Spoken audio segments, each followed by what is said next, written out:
All right, we are continuing the storyline of shit, not the castle. What's this place called? Sorry, I can't even remember what it is. The Royal City of Rabanastre, or Rabanastre, however you want to pronounce it. The next quest is called Uninvited, and let's do it.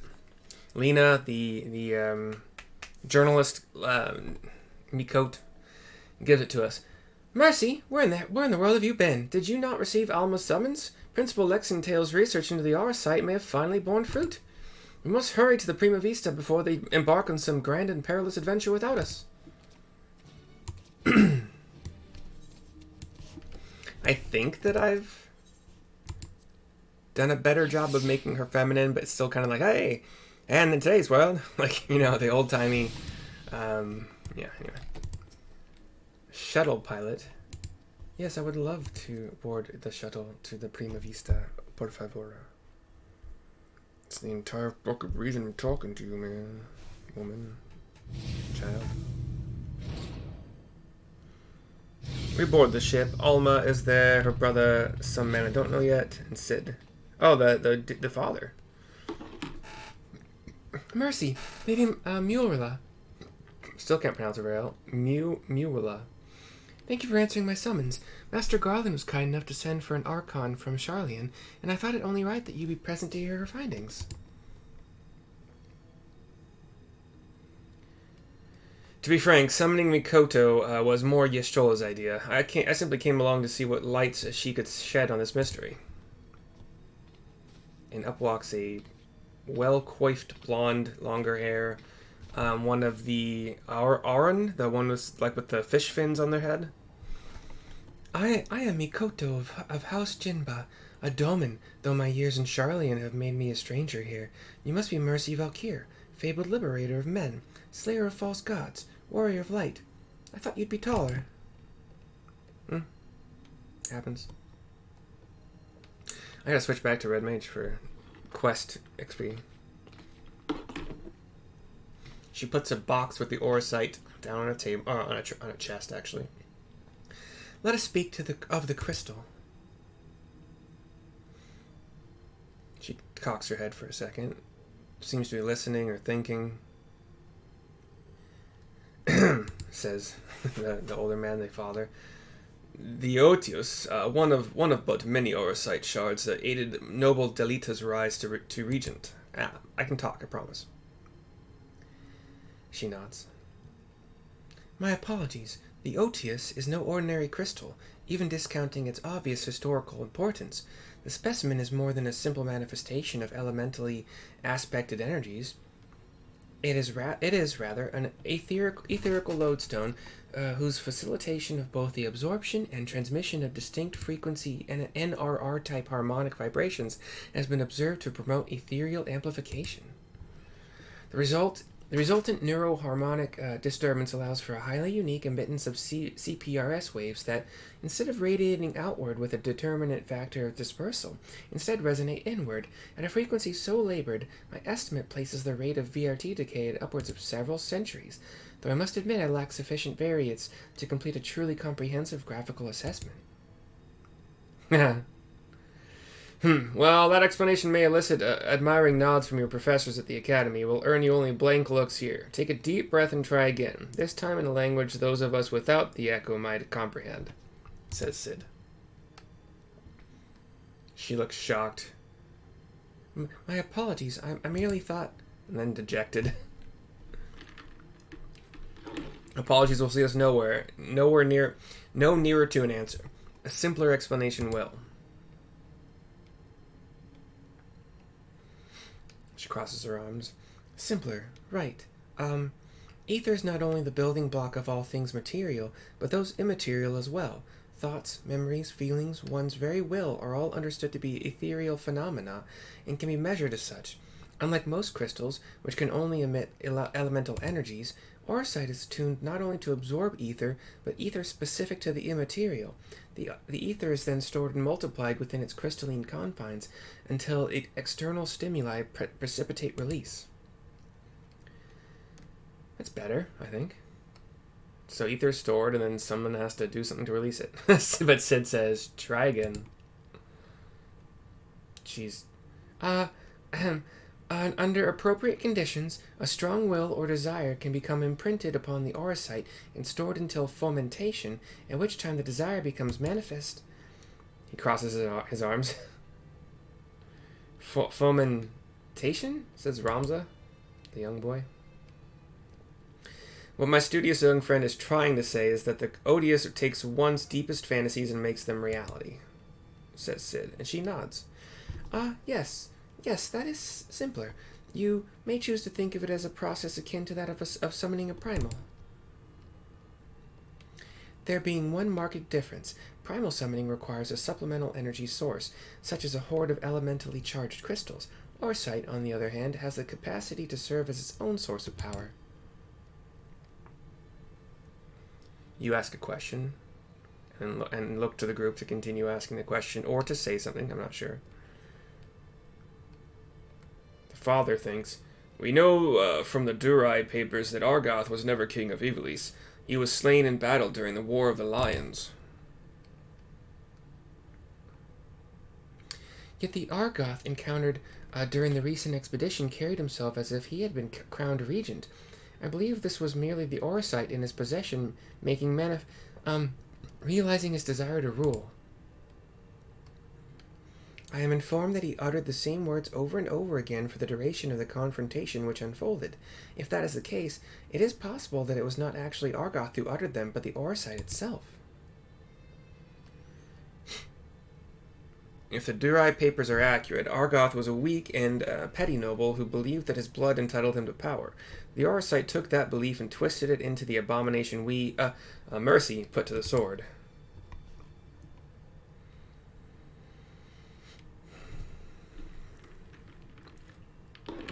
Then you are saying the crystal could prove a threat? Says Alma. The Auracite, Alma, and not necessarily.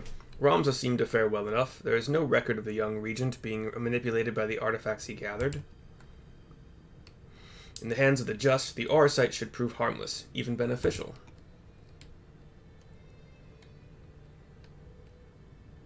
To paraphrase, it is not the weapon that kills, but the one who wields it. Now where have I heard that before? Oh yes, it was Emperor Galvus's justification for taking the marvels of Magitech and applying them to the manufacture of arms, where, after all, was the harm if it allowed him to bring order to the three great continents? You draw an intriguing parallel, Master Garland. The properties of these crystals are so singular, I do begin to wonder if they, like Magitech, are products of science and not nature, that they were created by someone to... But who? What manner of person would even be capable of such a feat?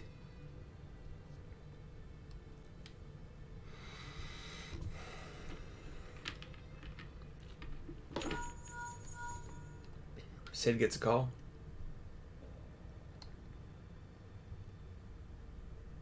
Says something into his earpiece. Now that is an interesting question, the answer to which I look forward to hearing. Regrettably, I have pressing matters to attend to elsewhere. Fear not, however. Mikoto's insight will prove far more beneficial than anything I might accidentally contribute. Good day to you all.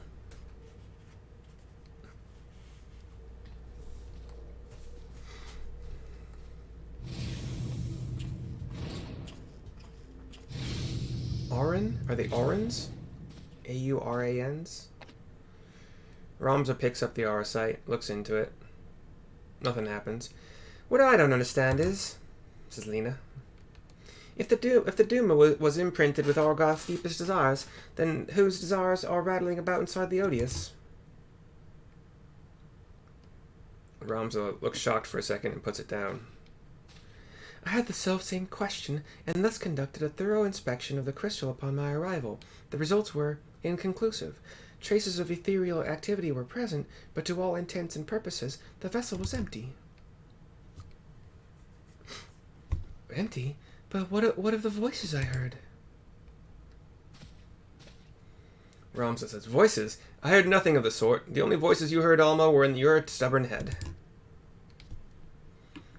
Ramza, why won't you... He looks angry. Shall we speak of voices, then? What of yours, Alma? Our resident voice of dissent. You have done naught but question the wisdom of our researcher from the moment we left Garlemald. Would you put your petty worries above our family's calling? She looks hurt. No, I would never. You would never? Then why involve a gossip monger, a goody two-shoes, and this flying mole? Mole? Mole? I couldn't see if there's an L at the end there. Uh-oh. Oh, he sees a Moogle. Please tell me you can see that. Alma sees it too.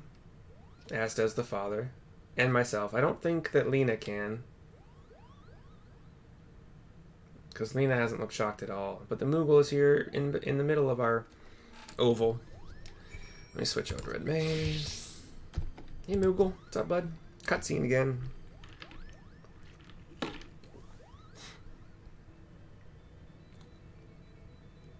Oh, Lena can see it. Okay. Am I interrupting? Oh, please do go on. My acceptance into your into your fine troops' ranks can wait until we all have said their piece, Kupo. Guards, get this. Mont Blanc. The name is Mont Blanc, denizen of Dalmasca's desert, seeker of thrills, adventurer extraordinaire. But you may call me Mont Blanc, Kupo. Dalmasca has long been known as a melting pot for myriad creatures, where minor races such as the Sikh, the Banga, and the Vieira might live in relative harmony with higher Elizan and others. Yet there is no record of prominent Moogle population. A prominent. Most likely because we are neither prominent nor populous. My people are nomadic by nature, ever drawn to the elusive frontier and the freedom she promises, Kupo.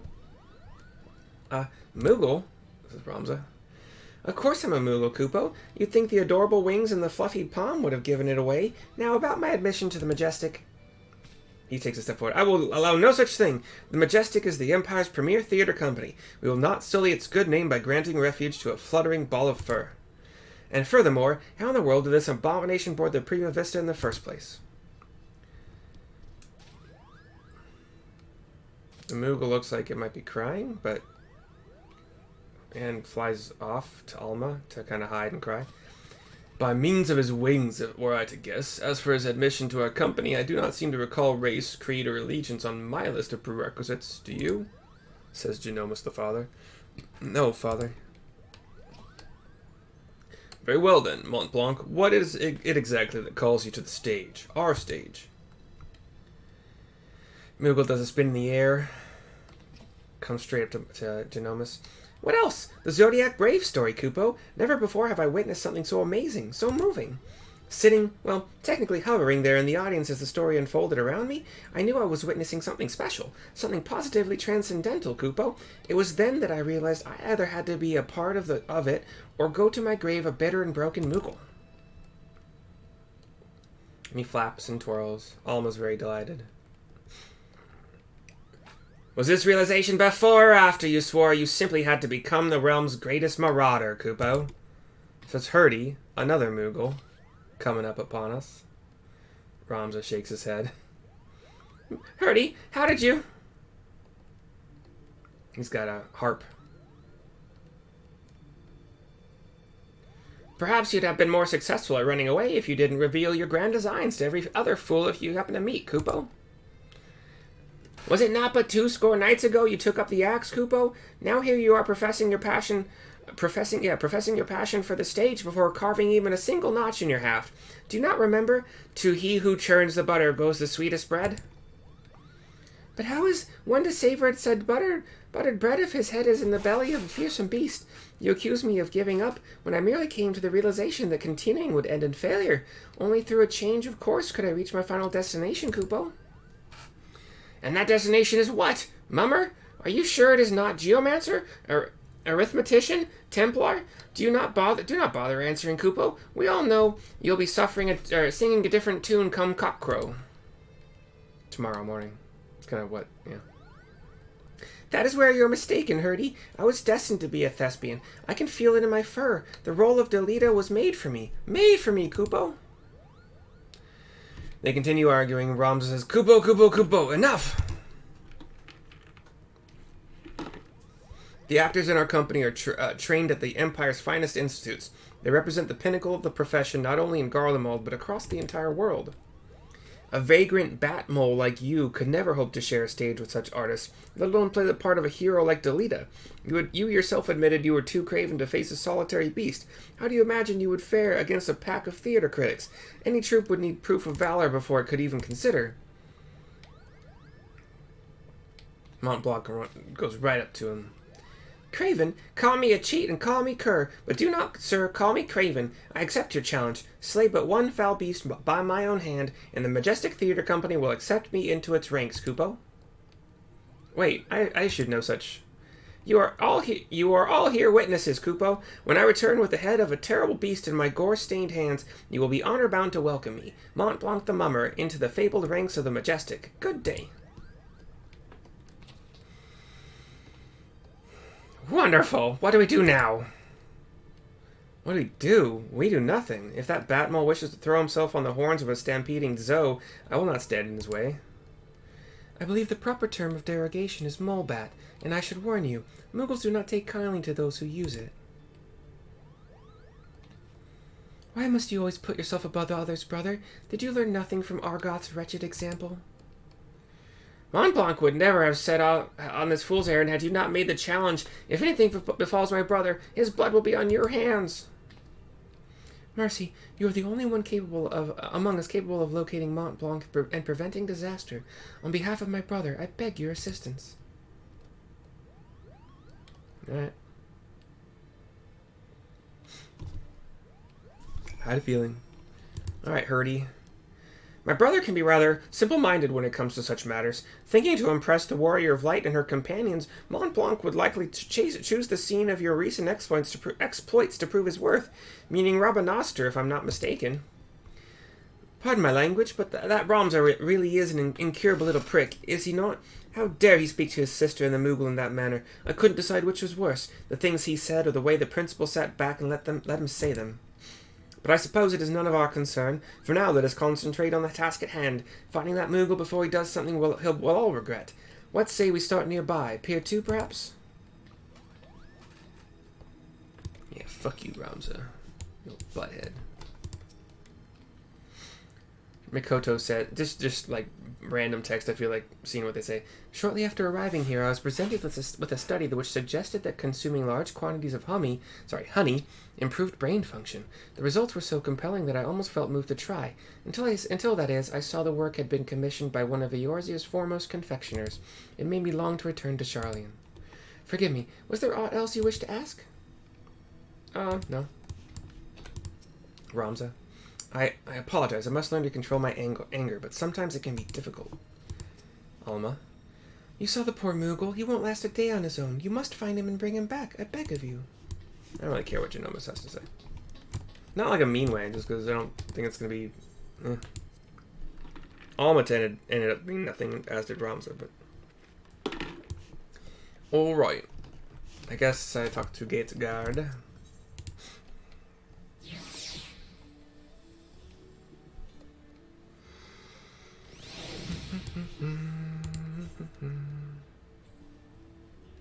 Where am I? Okay, down there. Okay, then...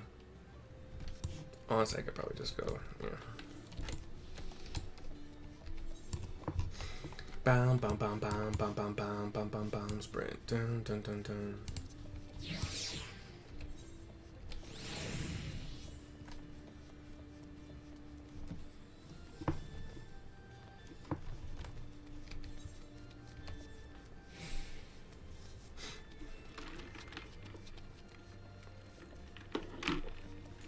Right.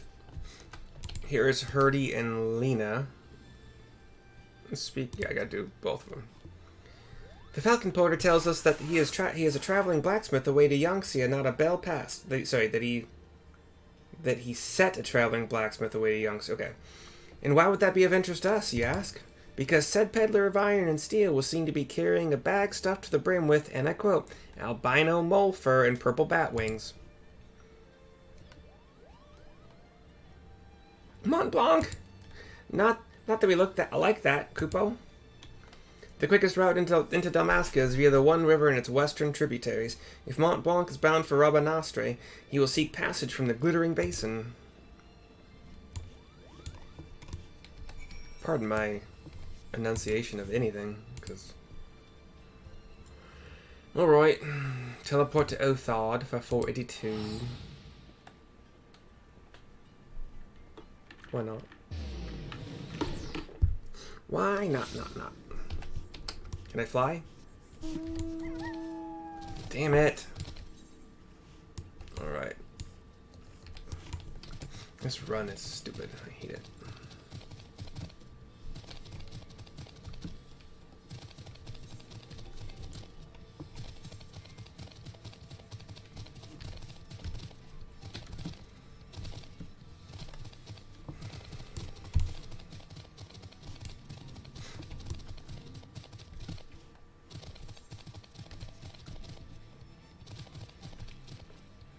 Butterfly in the sky. Why the fuck can't I fly? Haven't I got all the ethereal currents? This... Oh, it's a flying mount. Okay, I'm like, this elephant is floating. Is it a bug? No, it's a flying mount. Making fun of me for not being able to fly in this zone. Kind of rude of yours, Queen. Isn't there like an ethereal current compass?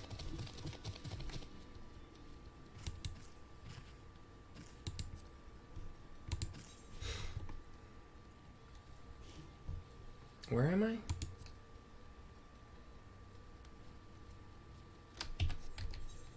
Yonks, yeah.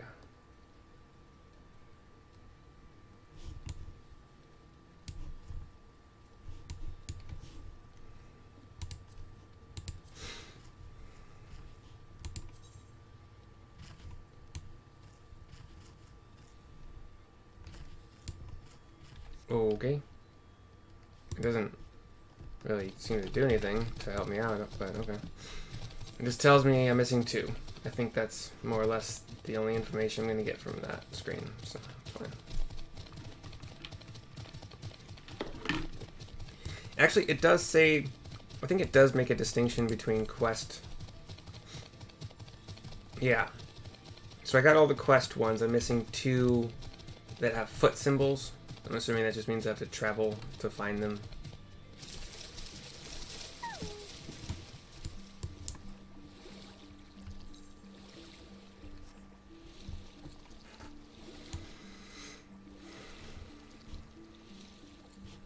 It might be a good idea to turn off mount music so that I can get the distinct music for each zone more often. But on the other hand, anytime that I'm not on my mount, I am getting the distinct music. So this turned out to be longer than I thought. This one little quest that hasn't even had any fights. It is long. Mont Blanc is getting his butt kicked, it looks like, by a couple red chocobos.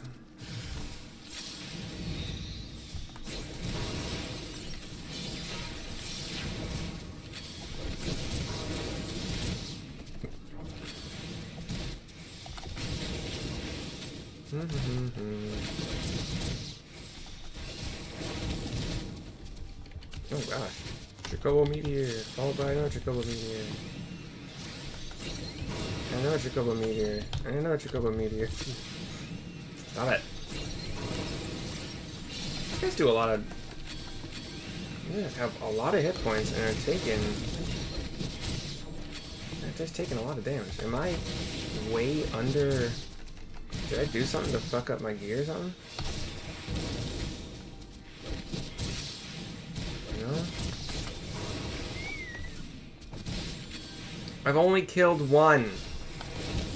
They're not doing a lot of damage to me quickly, but they are taking freaking forever. Oops, it's not dual cast.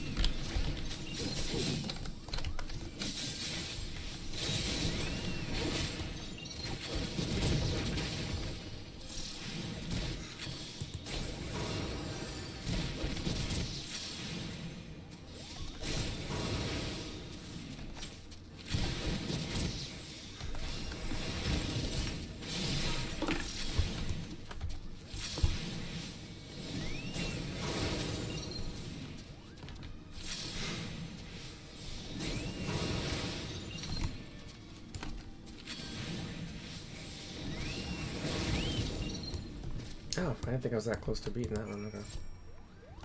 Mont Blanc, what's up, dude? How are you doing?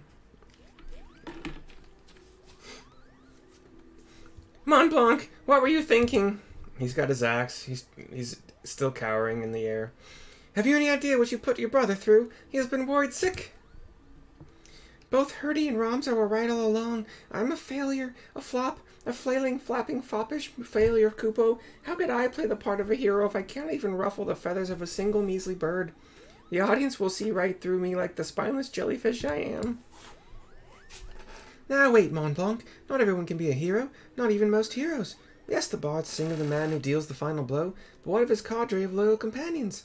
Do you think Delita united Ivalice on his own? Do you think Mercy was alone when she liberated Alamigo? You're never alone on the battlefield. Not all wars are won on the front lines. Not all wars are like that one. And you're probably never alone on the battlefield. Well, hopefully you're never alone on the battlefield, because that would suck. But of course they are not. Every campaign needs its brilliant architect, the mastermind who moves the pieces across the board. I, Mont Blanc, can be that mastermind. That was quick. Let us not dwell on the details. This day is saved, and Mont Blanc has escaped the sand scratch or singe to show for it. There we go. We should return to the Prima Vista before our luck runs out.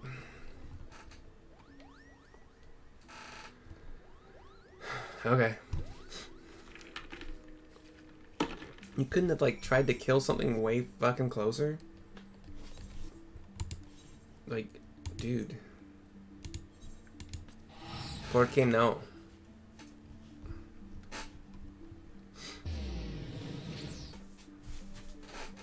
And smaller, lower level, probably also a good idea. Alright. While we're here, we got...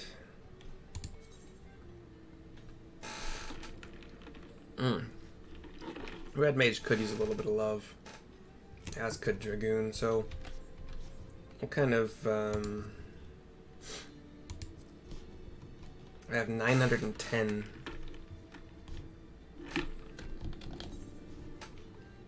So, is it level 4, item level 400? Okay. So Ring could, oh fuck, a Ring really could. I have 285 rings still? How's that possible? Alright. I missed that. Fuck. How have I missed that this whole time? Alright. 285 ring it is. There's not going to be a better one to upgrade. Yeah, because I guess I still have 290 for all of my body stuff. So yeah, that makes sense. I'm like a full 110 behind. Damn. Okay. Is that the best? Yeah, I'll do that. Alright. So, jeez. Okay. So Red Mage goes from 324 to 334. Yeah, I bet it does. And let's just pop over Dragoon, get you something special.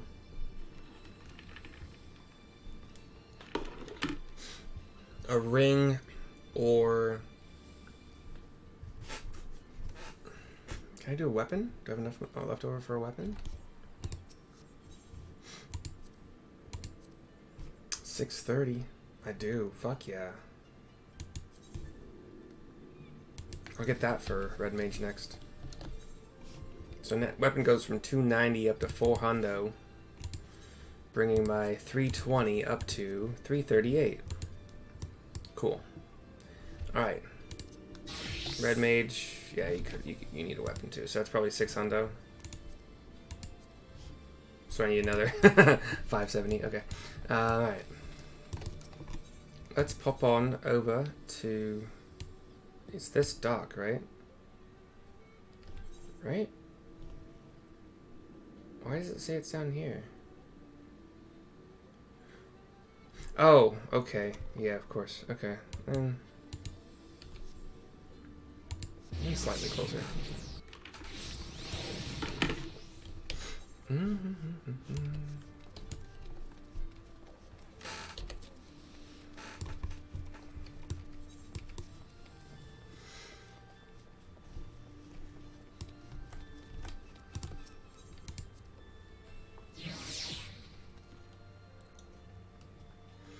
I vote that talking to an NPC and or zoning and stuff should just freeze the countdown on sprint and other things. I don't even care if it can be abused somehow. Do you seek passage to the Prima Vista? Yeah, I don't have to read that stuff. It's just whatever.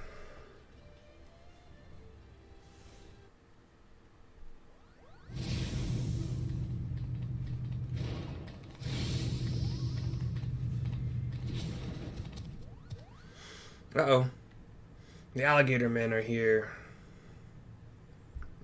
One has a gun. Please, this ship is a place of peace, says Genomus. Ramza has a sword out. Release my sister, or you will be answered to me. They don't seem that scared. When the cat's away, says Lena. Put that damnable thing down, Ramza. You're not helping matters. He ignores him. We have no quarrel with you or yours. We only seek aid in finding our leader, Ba Gamnan.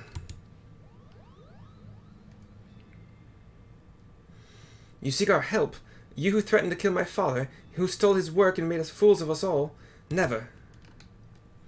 Silence, Ramza. They have Alma. We will hear what they have to say. He pulls out a book. As I said, we have no quarrel with you. We only did what was necessary to secure an audience. We surrender our weapons and offer your journal as an act of good faith.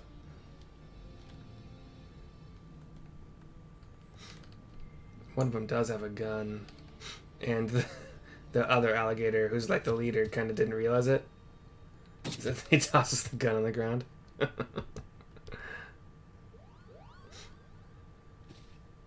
Alma runs to her brother.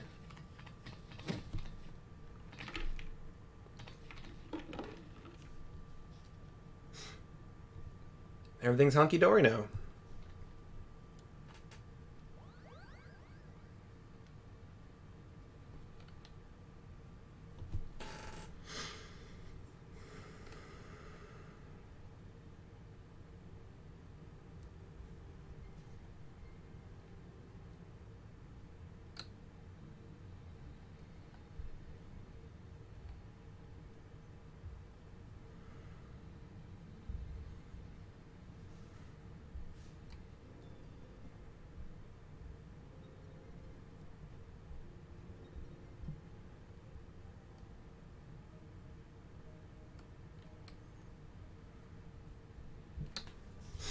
This is all rather a lot to digest, but your claims do coincide with what we have learned about the Auracite.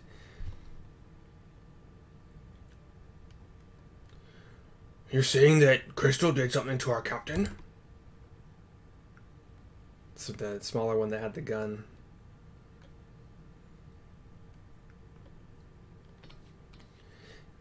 Mikoto. After being emptied of Argoth's will, the Duma sought that of another to sate its appetite for ether. I couldn't figure out where she was going with that word sought, but yeah, my bad. You're saying that Crystal ate our captain? Says the other one, the non-leader. Not his body, no, only his soul. His soul? Tell me, what, in your opinion, was your leader's deepest desire? What was it that he longed for above all else in the world? They look to each other. Why waste your breath reasoning with these lizards? They showed themselves for the beasts they are when they put a knife to your throat. They all look at him. First mole bats, now lizards. This one's tongue is pure poison, says Mont Blanc. Ramza gives him a look, and Mont Blanc gets scared and hides behind me. The boy can call us what he pleases. For our past failings, we deserve no better, says their leader. Your failings? 30 summers have come and gone, yet not a night goes by that I do not wake and sweat at the memory.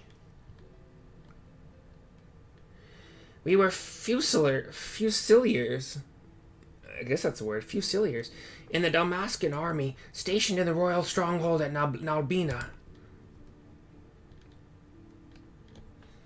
Nalbina Fortress was reputed to be impenetrable. Its fall to the 4th Legion proved a turning point in the Imperial campaign, dealing a crushing blow to Dalmascan morale, and ultimately marking the beginning of the kingdom's end. We have a flashback? One of those, like, sepia drawings. Ba-Gamdan was our captain, and once it was clear the day would not be ours, Prince Rossler, commander of the garrison at Nalbina, tasked him with one final mission. Our unit was to escort His Highness's twin sister, the Princess Ashelia, away from the fortress and thence to safety, but things did not go as planned.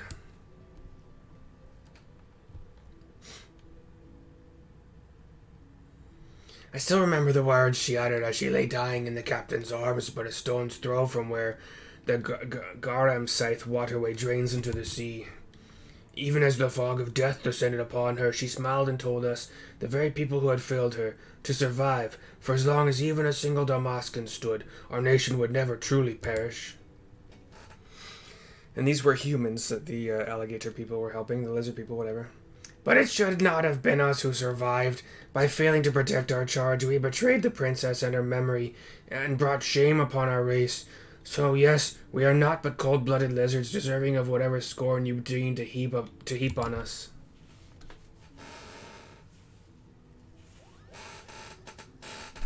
I hate this chair, ever since I fucking assembled it. It'll tilt to the right, and as of a couple days ago, it started squeaking super bad, and, I want my old, just basic fucking little, like, outdoor patio chair. Just literally a chair you would have around a table on your back patio, or maybe even your front porch. Well, it's less reclining than I'd like for a front porch, but God, I miss that chair. I think we may safely assume a deep-seated hatred towards the invaders of his homeland, coupled with self-loathing born from a sense of powerlessness. The darkness that lurks in the heart of Ba-Gamnan is little different from that which drove Argoth, the self-same emotions that were to nourish the Duma. Sorry for those sounds too. Stop speaking in riddles, Charlian. She's saying your brave captain will eventually turn into a monster, or rather, more of one. Garlean lies. What they say is true. If we do not find Ba-Gamnan and the Duma soon, none of us are safe, present company included, says Lena. Do you have any idea where you might have gone? Any at all? They shake their heads. Genomus has an idea from reading a book. Wait, look at this. Something has been added to the final page of my journal.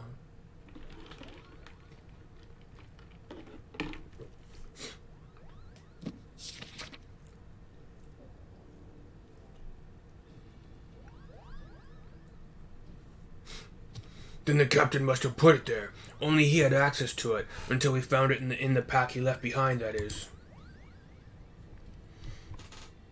Is this Dalmascan?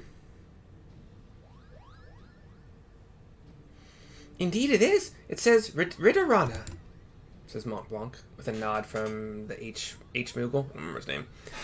The lighthouse? Why would he write that? And in the old man's journal, no less.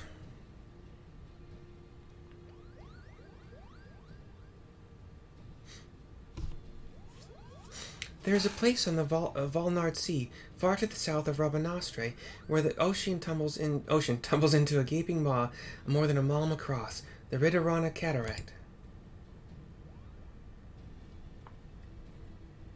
Legend would have us believe that it is the entrance to the Hell of Water. Many a scholar seeking to prove otherwise has descended into the chasm, some even by airship, but not a one has returned. Wow. Even by airship.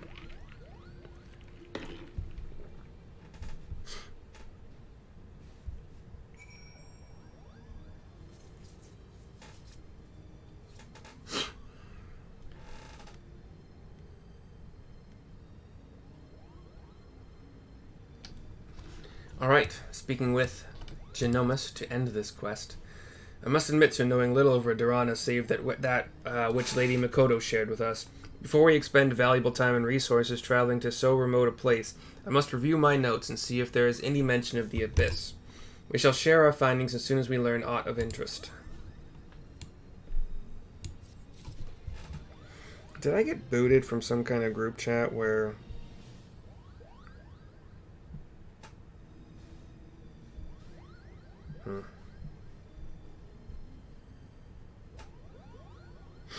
Okay, sorry, that's the end of the video. Oh, I could have done it 41 of them on this... Yeah, whatever.